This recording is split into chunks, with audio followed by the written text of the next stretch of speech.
오늘 목요일 학습에 같이 말씀 함께 보겠습니다. 사도행전 10장입니다.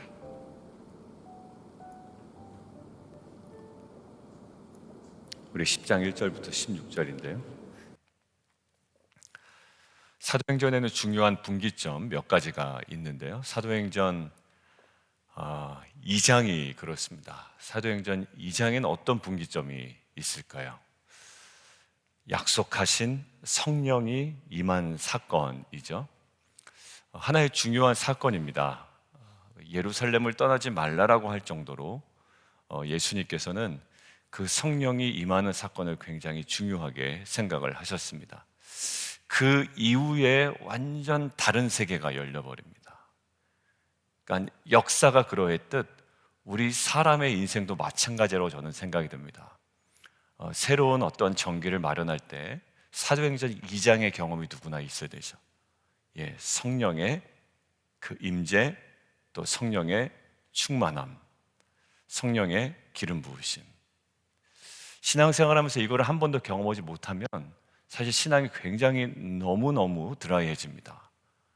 본인의 지식에 머무르게 되고 경험에 머무르게 되고, 그러나 이 성령은 우리로 하여금 전혀 꿈꾸지 못하고, 또 성령은 우리로 하여금 진리를 통하여 하나님의 나라를 꿈꾸게 하시고 바라보게 하십니다. 그리고 사도행전의 두 번째 분기점이 있는데요, 의미 있는 분기점이 8장입니다. 왜 그럴까요?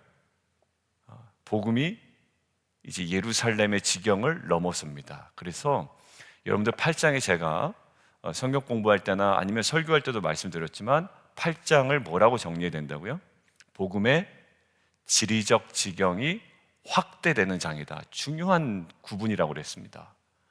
사도행전은 구분해서 잘 보셔야 되는데 8장은 복음의 지리적 지경이 확대됩니다. 어떤 사건을 계기로요? 스데반 집사의 죽음과 예루살렘 교회에 임한 핍박과 흩어짐이죠. 키워드 3개였습니다.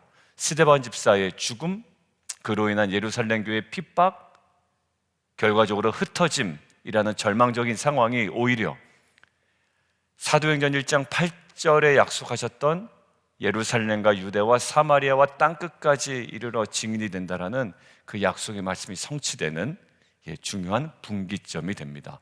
8장 뭐라고 적어 놓으셨다고요? 복음의 지리적 지경이 확대된다. 물어볼 거예요. 제가 8장 항상 신약 성경 공부할 때 시험 볼 때 이 문제 나온다고 그랬죠. 8장의 의미는 무엇인가? 복음의 지리적 지경이 확대되었다. 세 번째 중요한 분기점이 오늘 바로 10장입니다. 10장이 어떤 거냐면 결론부터 얘기하죠. 이방인에 대한 인식의 지경이 확대된 장입니다. 자, 8장이 뭐라고요? 복음의 지리적 지경이 확대되는 거고, 오늘 10장은 이방인에 대한 인식의 지경이 확대되는 겁니다. 자, 이제 이야기해 보겠습니다. 지금 우리는 사도행전을 묵상하고 있습니다. 어떤 얘기인가요? 성령이 임하여 이들이 권능을 받고 증인이 되어 유대와 사마리아와 땅끝까지 나가는 스토리입니다. 자, 이거를 한마디로 정리하면 뭐라고 할 수 있을까요? 하나님의 구원의 역사입니다. 오늘 찬송가 핵심이 뭔가요? 모든 백성. 오늘 찬송가 함께 불렀죠? 모든 백성 하나 되어 차별 없이. 여러분들 이런 것들이 눈에 들어오셨죠? 자, 하나님의 구원 역사입니다. 누구를 향한? 온 열방을 향한. 자, 지금 우리는 사도행전을 통하여 하나님의 열방을 향한 구원의 역사를 생생하게 보고 있습니다. 자, 질문 하나 드릴게요. 이 구원의 역사, 누군가 구원을 받기 위하여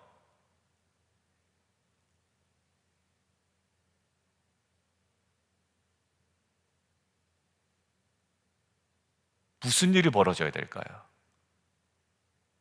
질문 참 애매하고 너무 넓죠? 자, 좀 좁혀서요. 우리가 누구에게 전도를 합니다. 그죠? 하나님의 구원의 역사, 증인으로서. 정말 믿지 않아, 저 사람. 많은 일이 어디서 벌어져야 될까요? 저한테 벌어져야 되나요? 저 사람한테 벌어져야 되나요? 지금 생각나는 대로 빨리 대답해 보십시오. 저 사람한테 일어나야 된다고 우리는 생각을 합니다. 저 사람한테 일어나야 돼. 왜? 나는 믿는 사람이야. 근데 저 사람한테 일어나야지. 믿지도 않고 예수를 부인하고 자기 잘났다고 이야기하고, 보통 저 사람한테 많은 일이 벌어져야 된다고 생각합니다. 예, 맞습니까? 틀립니까? 맞습니다. 맞아요. 궁극적인 변화는 어디서 일어나야 되죠? 예, 그 사람에게서 일어나야 되는 거 맞아요. 믿지 않는 사람들이 믿어야 되니까. 본인의 가치관으로 똘똘 뭉쳐 있었던 그것들이 무너지고 거기에 새로운 하나님의 진리가 임해야 되니까 맞습니다. 그들에게 궁극적인 변화가 일어나야 돼요. 자, 그런데 오늘 본문을 그런 관점에서 보면 아직 궁극적인 변화는 아직 오늘 본문 우리에게 주어지지 않았어요. 내일이나 모레 나올 건데, 근데 오늘 유독 두 사람이 나오죠. 한 사람은 누구? 고넬료, 이방인이죠. 그리고 한 사람은 누굽니까? 베드로입니다. 자, 우리가 갖고 있는 생각이라면 누구에게 더 많은 일이 일어나야 될까요? 고넬료에게 많은 일이 일어나야 됩니다. 그런데 오늘 본문은 사실 누구에게 일이 벌어집니까? 고넬료에게도 어찌 보면 주의 사자가 나타나서, 천사가 나타나서 뭔가 이야기를 하고 베드로라는 사람에게 사람을 보내서 그를 모시고 와라 하는 메시지가 임하지만, 궁극적으로 어떻게 보면 굉장히 여러 가지 의미 있는, 오히려 이것은 그냥 시키는 대로 하면 되지만 의미 있는 변화의 출발선에 서 있는 사람이 누구냐면 오히려 베드로라고요. 저 사람들이 변해야 되는데 오히려 의미 있는 변화를 먼저 맞이하고 있는 사람이 누구냐면 베드로란 말이에요. 오늘 첫 번째입니다. 하나님의 역사에 궁극적인 변화를 가능하게 하는 의미 있는 변화는 누구서부터 시작된다? 베드로부터 시작된다. 결국 누구부터? 예, 빛과 소금 교회부터 시작된다. 그리고 나부터 시작된다. 여러분들, 이 복음으로 사회가 변화된다, 개혁된다라고 할 때 어디서부터 출발해야 될까요? 교회부터 출발해야죠. 여러분들, 자녀들을 양육할 때 자녀들의 뭔가 변화를 일으키려면 누구부터요? 궁극적인 변화는 자녀들에게 일어나야 되는데 결국 그 전에 의미 있는 변화는 어디서부터 시작돼야 되냐면 부모에게서부터 시작돼야 됩니다. 아빠가 그러고 있는데, 엄마가 그러고 있는데 아는 거 가지고 잔소리 해봤자 아이가 변할 리는 없습니다. 우리 화요일 날 우리 남성들 모였을 때도 부모에게 있는 의미 있는 변화가 있더라고요. 뭐 이혜주 목사님 같이 참석해서 알겠지만 부모에게 나타난 의미 있는 변화가 있었어요. 그러니까 저희끼리 얘기했습니다. 그 의미 있는 변화를 보여주세요. 말씀 앞에서 나타난 부모의 변화, 이거 굉장히 아이들이 흥미로워할 겁니다. 맨날 뭐 하라고 이야기하지 말고, 물론 주의 교양과 훈계로 양육해야 될 때가 있지만 의미 있는 변화를 보여주세요. 말씀 앞에 부모가 변하는 변화. 오늘 보십시오. 하나님 이방인을 구원하기 위하여 누구를 변화시키나요? 이방인을 변화시키지 않아요. 먼저 베드로를 변화시킵니다. 여러분들, 이게 우리에게 오늘 묵상하는 정말 중요한 포인트라고 하나님께서 저에게 말씀하시는 것 같았어요. 저도 누구를 변화시켜야 되는 사람이에요. 그죠? 그런 숙제가 있는 사람이에요. 우리 뭐 여기 현진 집사님도 있고 교육부서 교사들도 있지만 누군가 우리 자녀들, 우리 학생들을 변화시켜야 되는 사람들이잖아요. 그러니까 그거에 대한 부담이 항상 있는 사람들이거든요. 저기 좀 변화됐으면 좋겠다. 그런데 하나님께서 저에게 말씀하시는 거예요. 궁극적인 변화 이전에 뭐가? 내 안에 먼저 의미 있는 변화가 있어야 된다. 여러분들, 사랑하는 성도님들, 오늘 베드로에게 어떤 변화가 있습니까? 베드로는 내가 율법을 어기지 않겠습니다 라는 생각으로 하나님께서 환상 중에 보여주시죠. 막 위에서 밥상 같은 게 내려옵니다. 근데 거기에 12절, 네 발 가진 짐승, 기는 것, 공중에 나는 것이 있습니다. 기는 것 중에서도 정한 것이 있고 부정한 것이 있습니다. 그러니까 이 모든 것들이 다 정하거나 다 부정하거나 그러진 않았을 거예요. 아마 부정한 짐승이 껴 있을 겁니다. 베드로가 율법의 시선으로 바라보니 거긴 분명한 부정한 것이 있었어요. 그래서 그는 이렇게 얘기합니다. 그럴 수 없습니다 라는 거예요.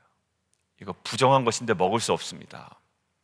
속되고 깨끗이 아니한 것을 내가 결코 먹지 않겠습니다. 근데 15절 하나님께서 뭐라고 그러시냐면, 하나님께서 깨끗하게 하신 것, 이렇게 되어 있습니다. 하나님께서 깨끗하게 하신 것. 율법의 기준으로는 뭡니까? 그거 부정한 거예요. unclean. 안 되는 거예요. 근데 하나님이 이제 어떻게 하셨다고요? 깨끗하게 하셨대요. 그거 필요 없다거나 그 구분 네가 잘못 알고 있었다거나 이러는 게 아닙니다. 하나님께서 깨끗하게 하신 것. 예전에 율법으로는 지저분한 거였었거든요. 근데 이제는 하나님께서 깨끗하게 하신 것입니다. 이제 베드로가 변화되는 지점은 뭐냐면, 베드로라는 사람 보십시오. 도르가, 그죠? 고친 사람이에요.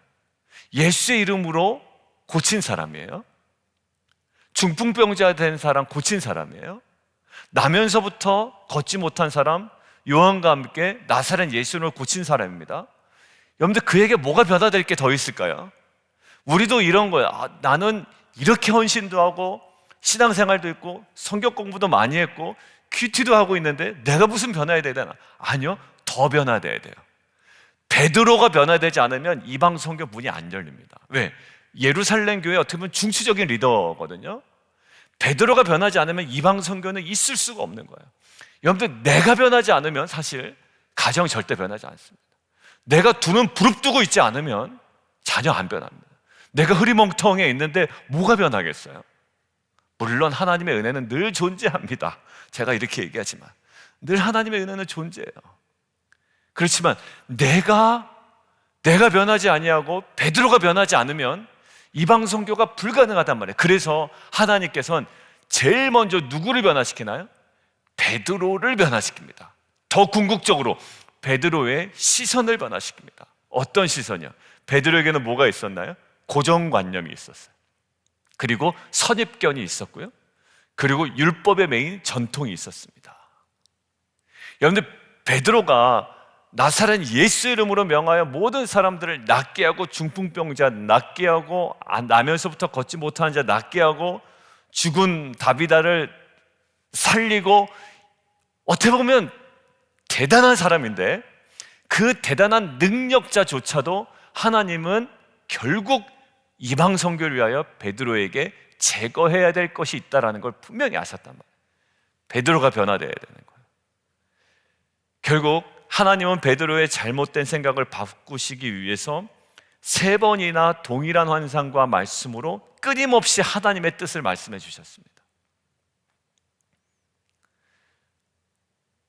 자녀를 대할 때 내가 갖고 있는 고정관념이 있어요. 마치 유대인들이 이방인을 대할 때 갖고 있었던 고정관념이 있었듯. 근데 보십시오.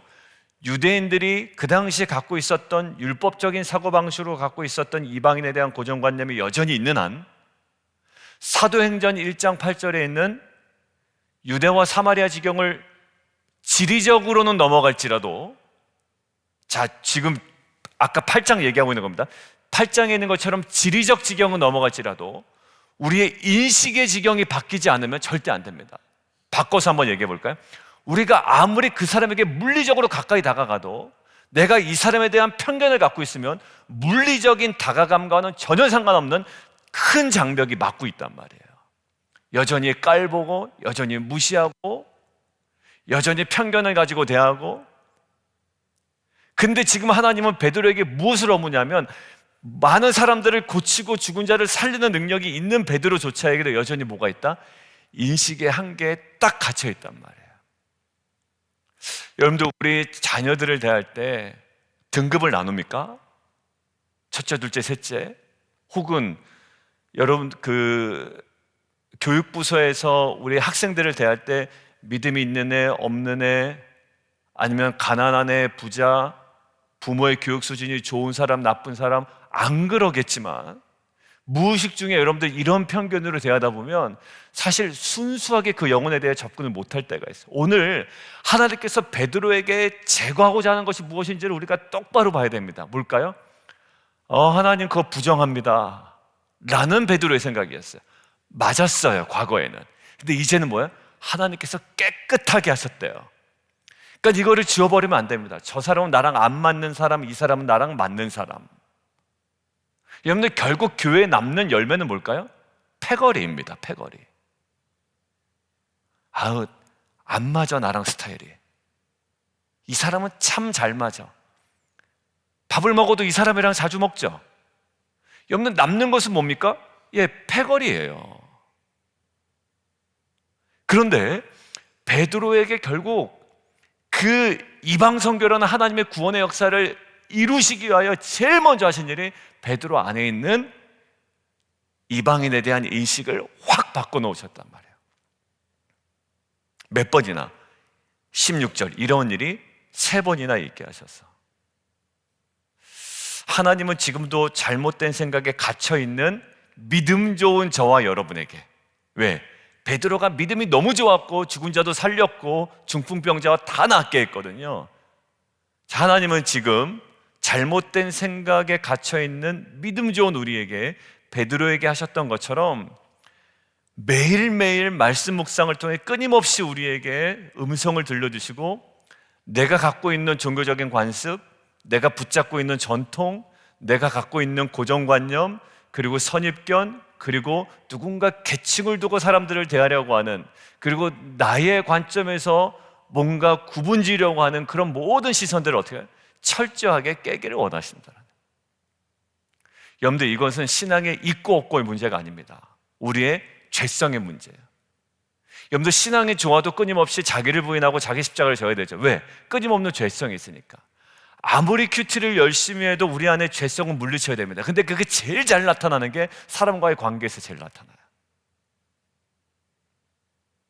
에베소서에서 내가 십자가의 죽음으로, 예수님 십자가의 죽음으로 모든 것들을 허무셨는데 우리는요 계속 장벽을 세웁니다.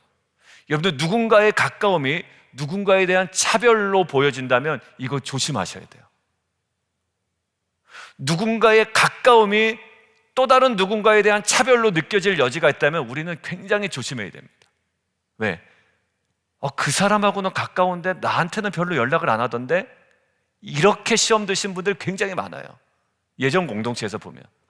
왜냐하면 예전 공동체, 직전의 공동체가 아니라 어떤 공동체 보면 그런 뭐냐면 굉장히 친밀한데 저한테는 안 그러던데요. 여러분들 그 하소연을 하는 거예요.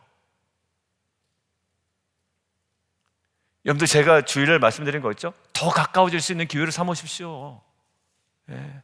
더 연락하십시오. 예. 누군가 힘들어할 때 더 가까이 가십시오. 정보를 드리잖아요.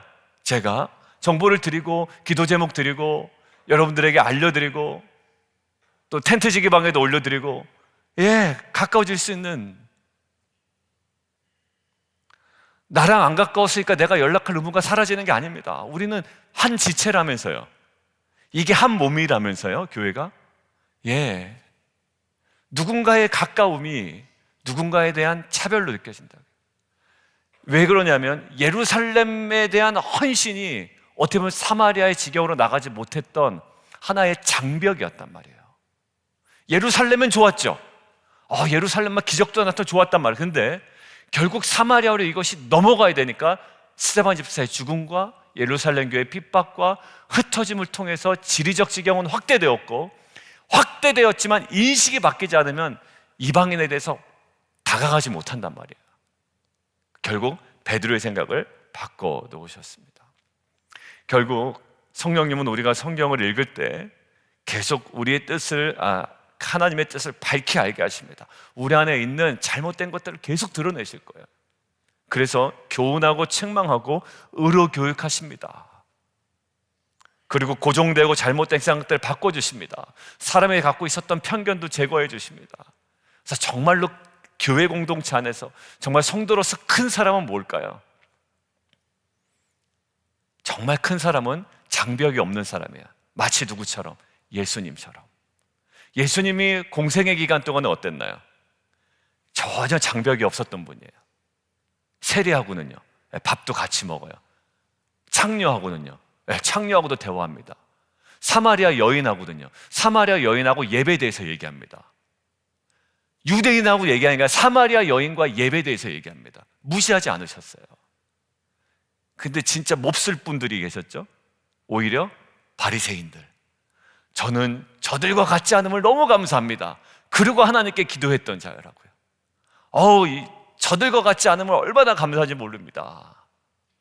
구분했죠. 차별을 두고.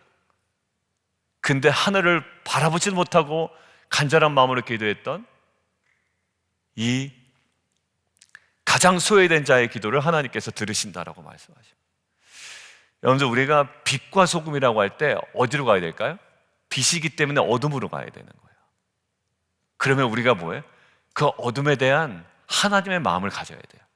베드로의 생각으로는 안 됩니다. 그래서 하나님은 베드로 내면의 생각을 바꾸신 거예요. 그 베드로의 마음이 있다면 하다가 중단할 거예요. 하다 말 겁니다. 그래, 쟤는 안 되지. 그래, 내가 쟤한테 저렇게 열정적으로 할 필요가 없어. 저 정도밖에 반응을 안 보이는데.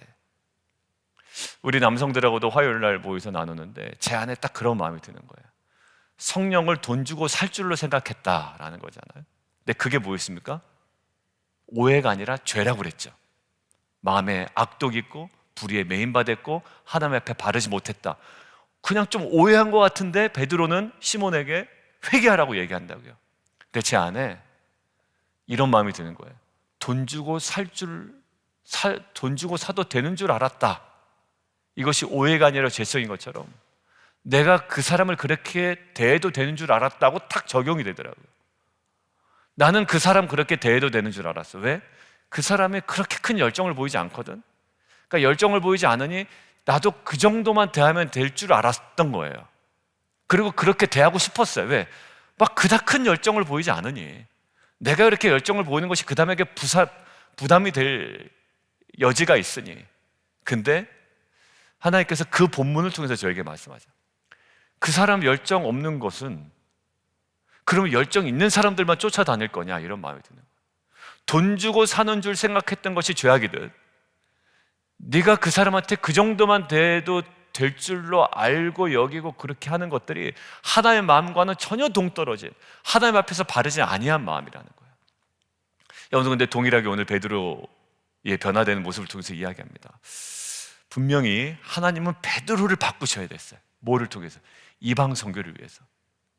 우리 교회의 그 부흥과 우리 교회가 빛과 소금으로 무엇인가를 이 사역에 정말 힘있게 감당하는 교회 공동체가 되기 위하여 저들이 변화해야 돼요. 궁극적으로는 세상이 변화해야 되고 믿지 않는 자들이 변화돼야 되지만 그 전에 이 베드로의 모든 것들을 철저하게 변화시키기를 원하셨던 이 하나님의 마음과 그 음성이 오늘 저희에게 감춰진 죄성, 그리고 감춰진 편견과 고정관념과 우리의 그 고집스러움을 정말 성령께서 만지시기를 원합니다. 근데 자꾸 자녀 쳐다보면 안 돼요. 먼저 사실 그 자녀들하고 트러블이 완전히 없을 수 없죠. 그리고 여러 가지 관계 속에서 가끔가다 또 화도 날 때도 있습니다. 그런데 그때마다 성령께서는 아주 친밀하게 그리고 아주 세밀하게 또 저희의 모습을 보게 하시고 우리의 의미 있는 변화를 통하여 하나님께서 꿈꾸고 있는, 그리고 부모 입장에서도 꿈꾸고 있는 궁극적인 변화, 이것이 우리 모든 공동체에 누려지는 귀한 은혜가 있기를 원합니다. 오늘 본문은 고넬료가 변화되는 문제가 아니에요. 그거는 나중이고요. 오늘 본문의 핵심은 베드로가 변화되는 거예요. 그것들에서 3번씩이나 다 나타났습니다. 오늘은 우리가 변화되는 겁니다. 이것들을 가지고 오늘 각자의 자리에 묵상함을 통해 하나님께 주시는 음성을 듣는 저와 여러분 되기를 주님의 이름으로 축원합니다. 우리 함께 좀 기도하며 나가도록 할까요?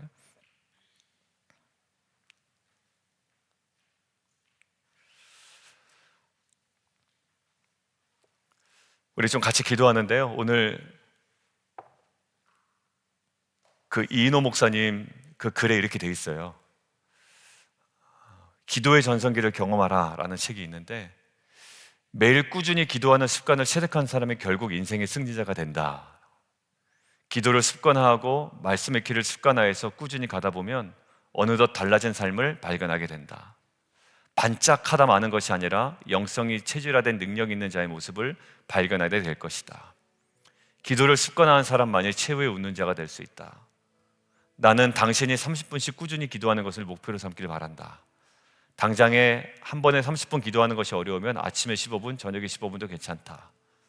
30분씩 매일 기도하는 것이 기도 습관의 핵심이다. 여기서 매일이 중요하다. 나는 20대 초반에 정말 큰 은혜를 경험하고 학교를 마치면 매일매일 빈 예배당에서 1시간씩 기도했다. 그런데 그 기도의 열매가 20대 후반에 맺어져 목회자라는 인생의 진로로 나타났다. 30대에는 부교육자 생활하면서 매우 열심히 기도했다.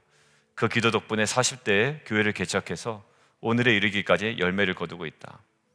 오늘 내가 기도를 쌓아놓지 않으면 아마도 50대에 거둘 열매가 없을 것이다. 지금 우리가 하는 기도가 5년, 10년 후에 열매로 나타나게 된다. 기도가 훗날을 위한 저축이 되려면 매일 기도해야 한다. 저축하는 기도는 매일 드리는 기도라는 사실을 명심하라.